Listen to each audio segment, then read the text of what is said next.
પનીરથી ભરેલા stuff potato with spicy કરી, જેનું નામ છે બનારસી સ્ટફ દમ આલુ. તો સૌપ્રથમ બટેકાની છાલ ઉતારીને આવી રીતે વચ્ચે જગ્યા કરી લેવાની છે સ્ટફિંગ માટેની.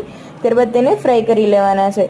તો ગ્રેવી માટે ટમેટા એડ કરી દેવાના છે મિક્સર જારમાં. ત્યારબાદ 2 આદુના ટુકડા અને થોડા કાજુ એડ કરીને એકદમ સ્મૂથ પેસ્ટ બનાવી લેવાની છે. ત્યારબાદ પેનમાં તેલ ગરમ થાય એટલે જીરું અને થોડાક આખા મસાલા એડ કરી દેવાના છે. થોડી હિંગ અને તૈયાર થયેલી આપણી ગ્રેવી એડ કરી દેવાની છે. સાથે બેઝિક મસાલા ઘરના એડ કરી દેવાની છે જે રેગ્યુલર આપણે યુઝ કરતા હોય છે. અને સાથે મેં પંજાબી મસાલો એડ કરેલો છે ચટપટું બનાવવા માટે.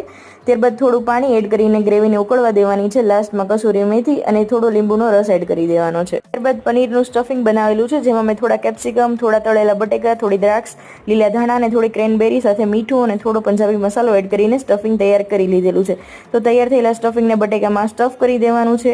તો તૈયાર છે આપણા સ્ટફ પોટેટો વિથ સ્પાઇસી કરી. તો તમે એને તમારી મનપસંદ રીતે સર્વ કરો. Full video with proper recipe is in my YouTube channel.